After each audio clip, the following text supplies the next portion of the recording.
In the last video, we have seen how we can classify a given signal, continuous time or a discrete time, into a periodic or non-periodic signal. Now we'll continue the classification of signals. The next classification is even signal or odd signal. So first we'll see what is an even signal. An even signal is the one which exhibits symmetry with respect to t equal to 0. T equal to 0 means origin. T equal to 0 or n equal to 0 means origin. It should exhibit symmetry with respect to origin. That is, whatever is there on the right hand side of the origin, the same must be there on the left hand side of the origin as a mirror image. The signal must be identical about the origin. For a continuous time signal, the condition for a signal to be even is x of t is equal to x of minus t. So this is an example of an even signal. You see here, this is the origin, and whatever is there on the right hand side of the origin is exactly the mirror image of the left hand side of the origin. So the signal, when you fold it at the origin, they must coincide. So this is an even signal. Another example we can draw for an even signal as something like this.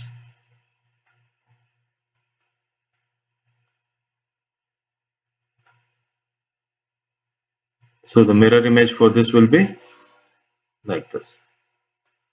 So this is 1 and this is minus 1. This is the origin. This is also an example for even signal. One more example I can draw like this, right?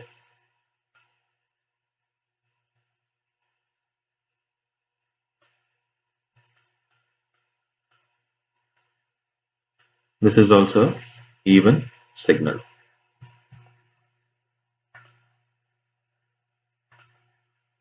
Then similarly, for discrete time signal, the condition is x of n is equal to x of minus n. So whatever is there on the right side of the origin, it is there on the left side of the origin as well, but it is the mirror image. So this is a even signal. One more example for discrete time even signal. So I will draw this as 1, and here this is at 1, 0, is at 2. So similarly here, what will I have? At minus 1, I will have something that I have at 1. The same thing I have at 1, and at minus 2, I have what I have the same thing at 2, right? So this is a even signal, discrete time even signal. Now odd signals. Odd signal exhibits anti-symmetry at origin. Even signal exhibits symmetry. Odd signals exhibit anti-symmetry at origin. That is, whatever is there on the right hand side of the origin is negative to the left hand side of the origin, something like this. This is there on the right hand side of the origin. For this to be an even signal, I have to have something like this, right?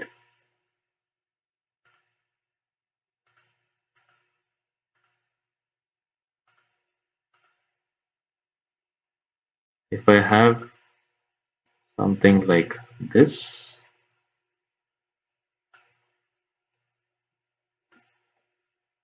this is not there on the bottom. If I have something like this is a even signal. Now I'm just taking the negative of your left hand side. I'm just folding it downwards. So if I just fold it downwards, I'll get this signal. So this is the negative of what is there on the right hand side of the origin. X of t is negative of x of minus t. So this is a odd signal.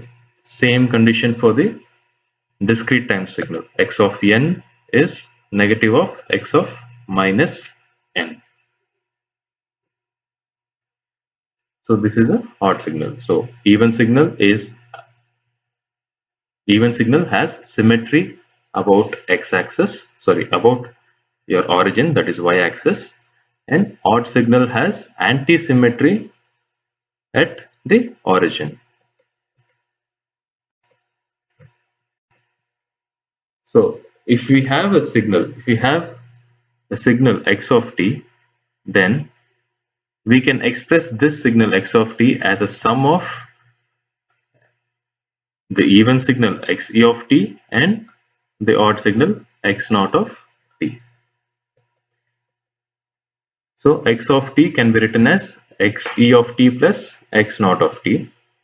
The formula for the even signal will be x of t plus x of minus t by 2. Right? If I take x of minus t, what is it equal to? It is nothing but xe of minus t plus x naught of minus t. Xe of minus t is nothing but xe of t. X naught of minus t is minus x naught of t. So plus becomes minus. So for the even signal xe of t, we have, so if we add both of these, we get xe of t plus xe of t on the right hand side. 2 xe of t and x naught of t gets cancelled. So 2 xe of t becomes x of t plus x of minus t, and xe of t is equal to x of t plus x of minus t divided by 2. Similarly, for odd signal, we have x of t minus x of minus t by 2. So these are the two formulas we have to remember to find the even and odd signals for any given signal x of t. So when we have a signal x of t, we find x of minus t, then we add both and divide by 2, we get the even signal. Then we subtract x of minus t from x of t and divide by 2, we get odd signal. If you're given the even and odd signals, you can just add both of them to get your final x of t. So let us see some problems. Determine the even and odd parts of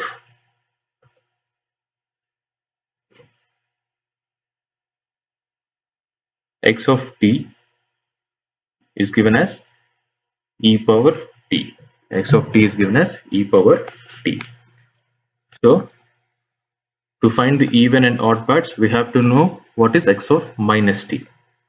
In place of t, if you substitute minus t, we get x of minus t. X of minus t is equal to e power minus t.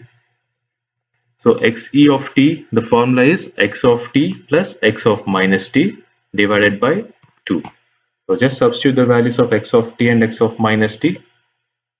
We get 1 by 2 into e power t plus e power minus t, which is nothing but cos ht.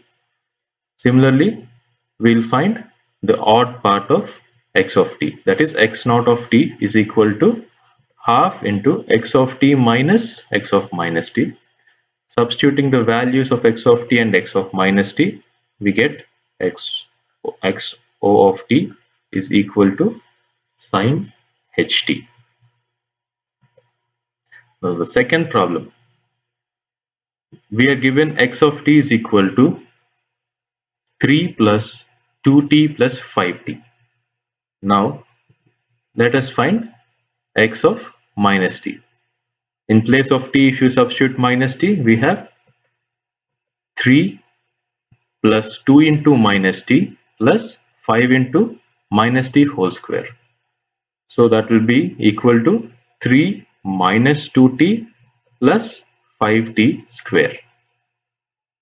Now let us take the formula for the even part of x of t.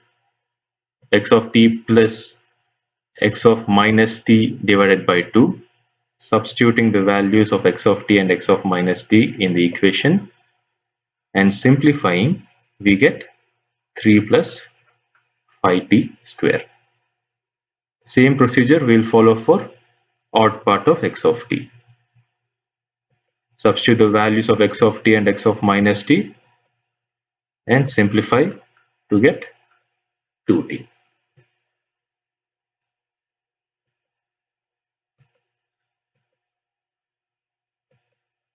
Now the next question. Next question, we have x of t is equal to sine 2t plus cos t plus sine t cos 2t. First step will be calculating x of minus t. So substitute minus t in place of t. We get this. So sine of minus t is nothing but minus sine t. Cos of minus t is cos t. Again, sine of minus t is minus sine t. Cos of minus t is cos t. So we have minus sine 2t plus cos t minus sine t cos 2t. Now take the formula for the even function to find the even function and substitute x of t and x of minus t. Now simplify this. We have this gets cancelled and this gets cancelled, right? So we are left with 2 cos t into 1 by 2, that is cos t. Now let's take the odd function, that is x naught of t is equal to 1 by 2 into x of t minus x of minus t. Again, substitute the same things here. So now cos t gets cancelled and we are left with 2 sine 2t plus 2 sine t cos 2t divided by 2. So final answer comes to be sine 2t plus sine t cos t. So we have found the even part as well as the odd part for the given function. So if you look at this, if you add x of t and x naught of t, xe of t and x naught of t, xo of t, you get the same x of t.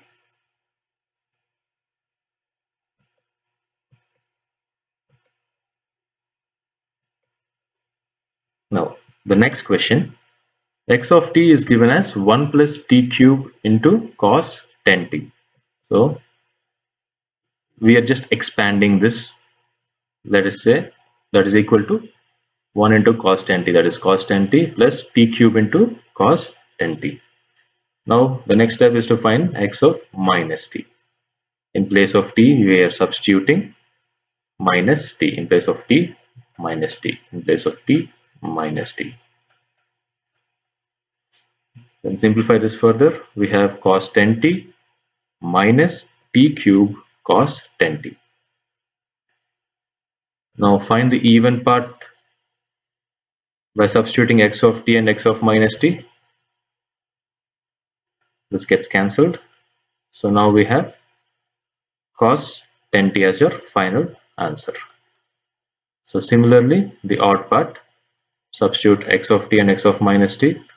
This gets cancelled, cos 10t and minus cos 10t gets cancelled. And we are left with t cube cos 10t. Add both of them, we get cos 10t plus t cube cos 10t, which is same as your x of t. Now this is, so far we have seen the continuous time function and we have divided that into even and odd parts. Now we'll take one example for discrete time function also. X of n is given as u of n. We'll see this later, what is u of n. For now I'll just draw what is u of n.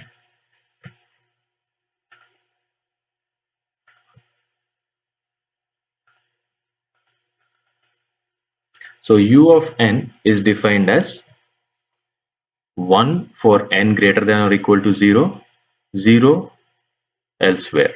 For any other value other than this, it is 0. Graphically, we'll show it like this. For 0 and greater than values greater than 0, it is 1. Otherwise, it is 0. Now, we'll find x of minus n. So, how do we find x of minus n? Wherever there is n here, we will replace that by minus n. Right? So it is 1 for minus n greater than or equal to 0, 0 elsewhere.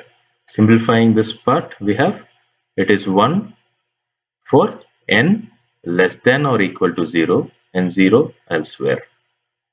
Right? So it will be something like this. 0 for n equal to 0 and less than 0, the value is 1. So 1, here also we have 1, here also we have 1, and so on. Right? Here it is 0 for 1, 2, and 3. This is x of minus n. X of minus n.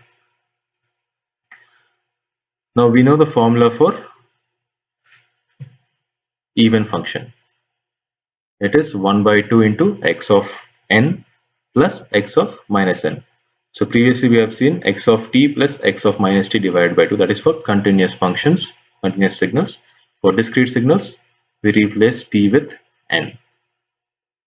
Now substituting the values here, 1 by 2 is the constant. Now x of n plus x of minus n. If you look at this here, at 0 we have 1 here, we have 1 here. So when you add both, we get 2 at n equal to 0. For every other value, for n is equal to 1, we have 1 here, 0 here. So add, we have 1, we get 1. For 2, we have 1 plus 0, that is 1. And for all positive values, we add up to be 1. Similarly, for negative values also, 0 plus 1 is 1. 0 plus 1 again is 1. So it is 1 everywhere else. At origin n equal to 0, it is 1 plus 1, 2. Now we'll multiply the constant inside. So 2 divided by 2 is 1. 1 divided by 2 is 1 by 2. So graphically, it looks something like this. At origin, we have 1, and all other places, all other instants, we have 1 by 2. This is the even part. Now, odd part, we'll take the formula x of n minus x of minus n divided by 2. Same thing. Now, x of n minus x of minus n. At origin, what do we have? 1 minus 1 is 0. So at n equal to 0, we have 0. At n is equal to 1, 2, 3 and so on, 1 minus 0, we have 1. At n is equal to minus 1, minus 2, minus 3 and so on, we have 0 minus 1. That is minus 1. So for positive values of n, we have 1 minus 0, that is 1. For negative values of n, we have 0 minus 1, that is minus 1. At origin, we have 1 minus 1, 0. And there is a multiplicative factor of 1 by 2. So we multiply that inside. We get the final answer. It will be like this. And this is the graphical representation of your odd x naught of n. Odd of x of n. So this is how you split a given function into even and odd parts. The next topic is classifying the given signal as energy signal or power signal. So for a signal to be an energy signal, it should have the energy as a finite value and power 0.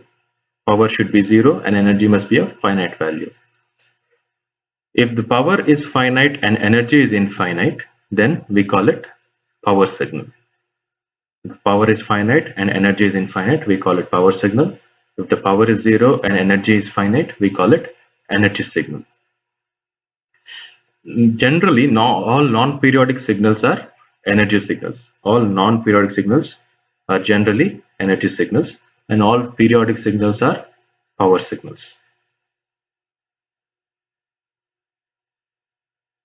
Uh, in general, these energy signals are of finite length. They'll have a finite length. That means they are defined only for a particular interval, and outside that interval, it must be 0. And these power signals exist over infinite time. Power signals exist over infinite time. Infinite time, power signals. Finite length, they are energy signals. So these are the formulas for continuous time signals, energy as well as power. So the formula for energy is integration minus infinite to infinite mod x of t square dt. This is energy formula minus infinite to infinite mod x of t whole square dt, and the power P is actually average power, that is we calculate it over one time period t. So the power is given by limit t tends to infinity 1 by t integration minus t by 2 to t by 2 mod x of t whole square dt. So one period t. So from minus t by 2 to plus t by 2, it is one period. Or it can also be 0 to t. 0 to t is also one period. So for discrete time signals, the formulas are summation n is equal to minus infinite to infinite mod x of n whole square, and the average power is given by limit n tends to infinity 1 by 2n plus 1 summation n is equal to minus n to plus n x of n mod x of n square. So for continuous time we have integration, and for discrete time we have summation. So let us classify some signals as energy or power signals. So we will determine the energy and power of x of t and then classify it as energy or power signal. X of t is equal to e power minus 2t into u of t. So energy is equal to minus infinite to plus infinite x of t whole square dt. So u of t, we'll actually see what u of t is later in elementary signals, but for now just remember u of t is defined from 0 to infinity, 0 to infinity only. That is u of t is equal to 1 for t greater than or equal to 0, 0 for t less than 0. This is the definition of u of t. So let us just substitute x of t in this equation. So e power minus 2t whole square becomes e power minus 4t. And since u of t is equal to 1 for all values greater than or equal to 0, we can modify the limits from minus infinite to infinite will become 0 to infinity, and the value of u of t in this limits is 1. So 1 into e power minus 4t dt. Let us integrate this. Integration of e power at is e power at by a, right? E power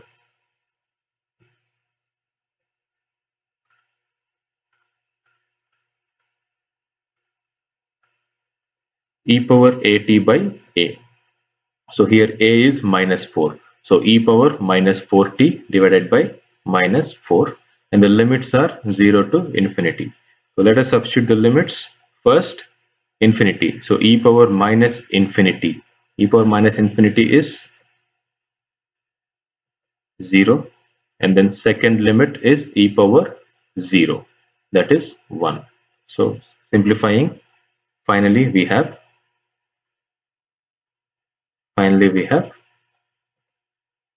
minus 1 by 4 into minus 1, that is 1 by 4 joules. Joules is the unit for energy. Joules is the unit for energy.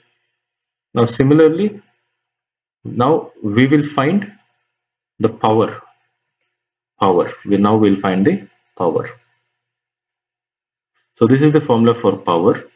So let us substitute the value of x of t in the equation. So limit t tends to infinity, 1 by t. Since x of t is defined only from 0 to infinity, I'll make it 0 to t by 2. Only till certain time period I'm taking, right? T by 2.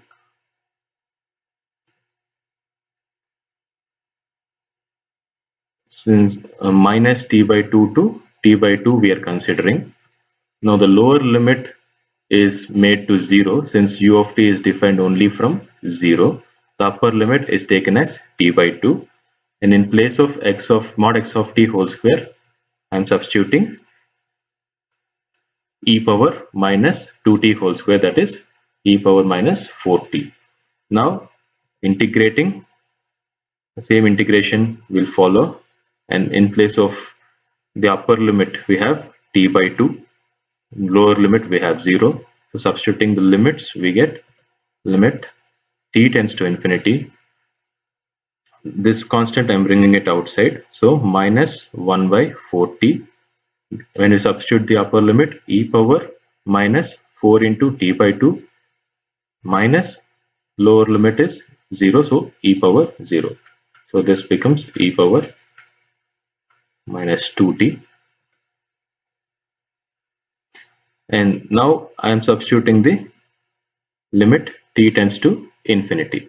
So if I substitute t is equal to infinity, e power minus infinity is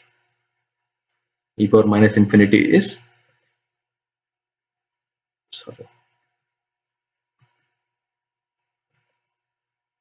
e power minus infinity is 0 and minus 1, and here there is t here, so I'm substituting infinity. So 1 by infinity is 0.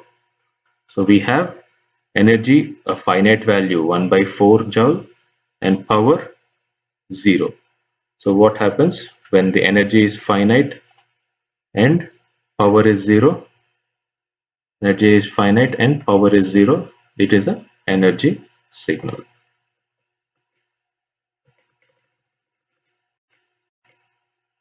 So x of t is an energy signal.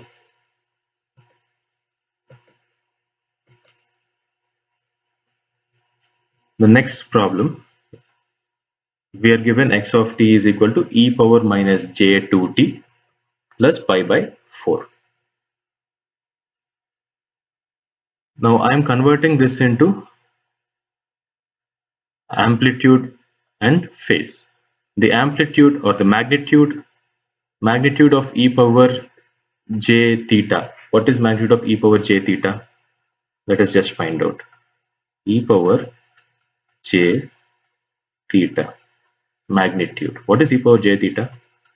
It is cos theta plus j sine theta. So magnitude of this will be nothing but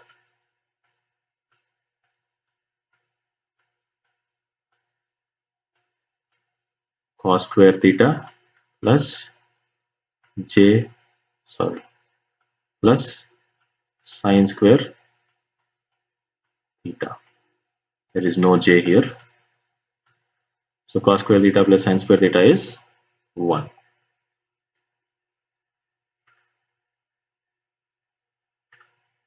So the magnitude of this is 1 and the angle is given here 2t plus pi by 4. We have the energy formula as minus infinite to infinite integration mod of x of t square dt. So magnitude of x of t, magnitude of the complex exponential is always 1. So in place of this whole thing, I can just write 1. Now integration of dt is t from minus infinite to infinite. So when we substitute the limits, we get energy as an infinity value. Now take power. This is the formula for power. Again, I can just replace this by 1. Now again, integrate and substitute the limits. When you integrate, you get t, and the limits are t by 2 and minus t by 2. So t by 2 minus of minus t by 2. So t by 2 plus t by 2, we get 1 by t into t. T and t gets cancelled. We have 1. So the power is finite and energy is infinite. So we can say x of t is power signal. X of t is the power signal. So energy is finite. Energy is finite. Power is infinite. Sorry, power is 0. Energy is finite and power is 0. It is a energy signal. If energy is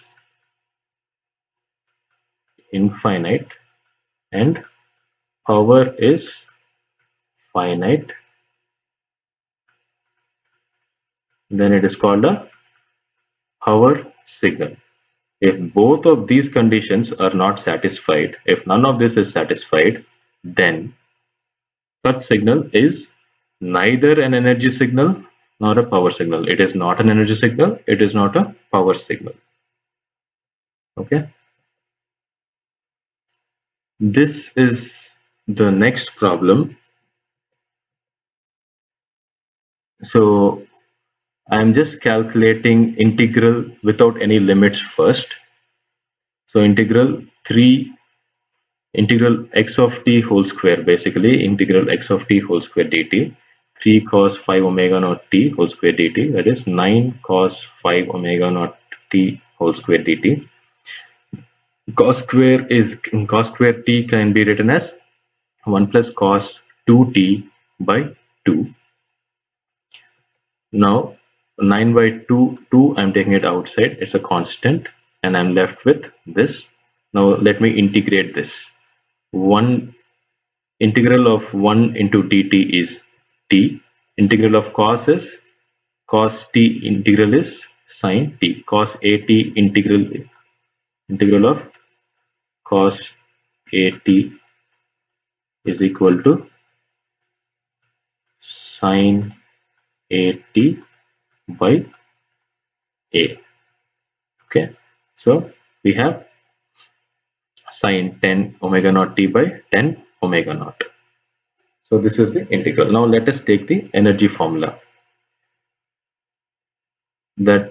So this is the same integral. I am just going to substitute the limits. So for this integral, I'm just going to substitute the limits. If I substitute the limits, my final answer is going to be infinity. Now I'll take power formula. Let me take the power formula. And for this integral, I'm going to substitute the limits minus t by 2 to plus t by 2. So t by 2 plus sine 10 omega naught t by 2 by 10 omega naught minus of minus t by 2, and here if I substitute minus t by 2, sine of minus t is again minus. So finally I'll be left with 9 by 2, that is 4.5 watts. So again here energy is infinity and power is finite, and x of t can be called as a power signal. Now x of t is u of t. For this you have to say if it is an energy signal or power signal. So let us find the energy. We know u of t is defined from 0 to infinity. So minus infinite to infinite can be modified as 0 to infinite, and the value in this range for u of t is 1. So integrating it, we get t, and substituting the limits, it is equal to infinity. So and then we take the power formula. The lower limit can be made to 0 because u of t starts only at 0, and the value of x of t is 1. And then let us integrate it. We get t with the limits t by 2 to 0. So substituting the limits, we have 1 by t into t by 2. So t gets cancelled, we have 1 by 2. So power is finite, energy is infinite, u of t is a power signal. So these are some different problems that can be practiced to find if the given signal is an energy signal or a power signal, or if it is an energy signal or a power signal, or neither, right?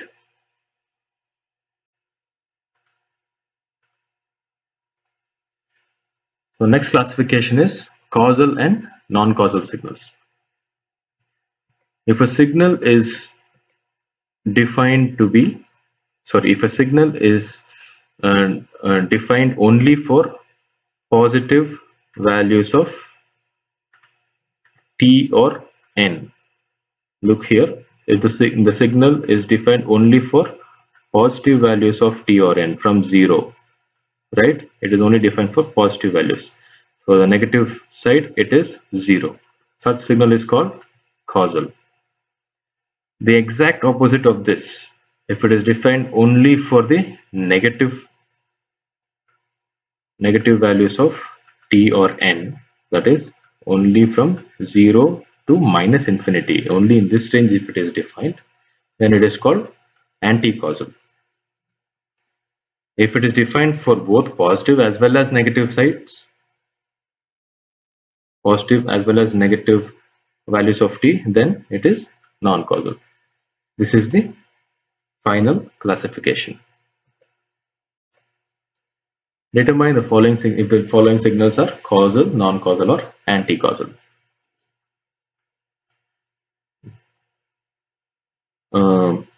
U of t minus 1. So x of t is equal to e power 2t into u of t minus 1. So we know u of t is equal to 1 for t greater than or equal to 0, 0 t less than or equal to 0, right? So u of t minus 1 can be found by just substituting in place of t minus 1. So here I'll write t minus 1 greater than 0, and here t minus 1 less than or equal to 0. Simplifying, I can write it as u of t minus 1 is equal to 1 for t greater than or equal to, take this 1 to the other side, t greater than or equal to 1, 0 for t less than or equal to 1. Okay.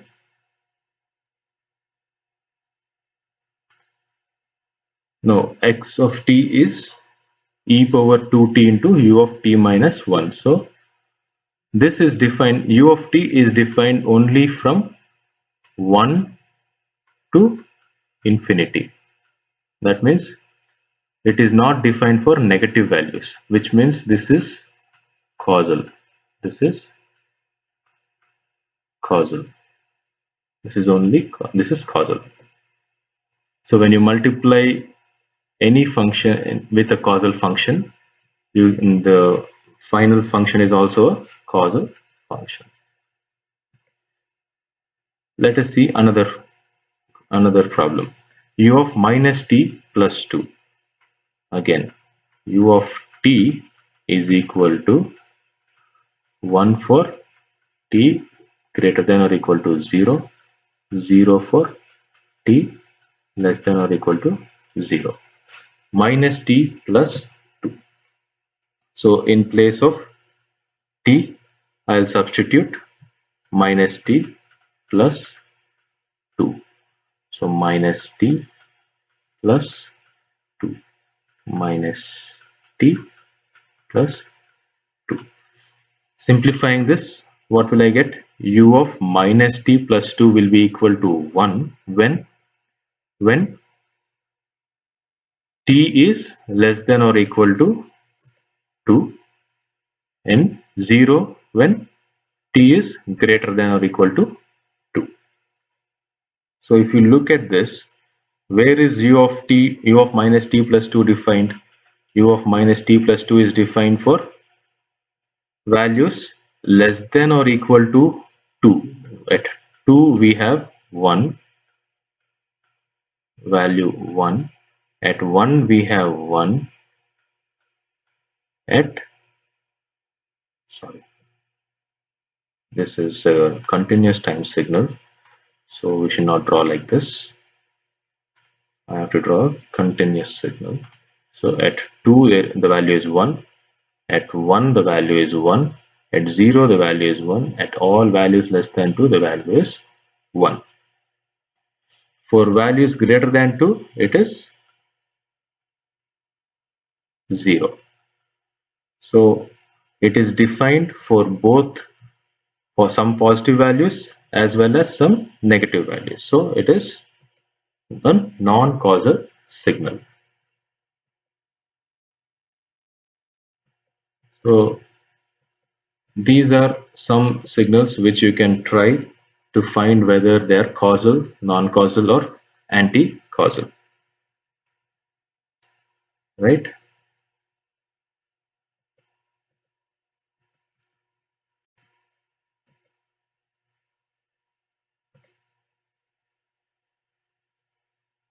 This here, this arrow here indicates the origin. Arrow here indicates the origin. Okay.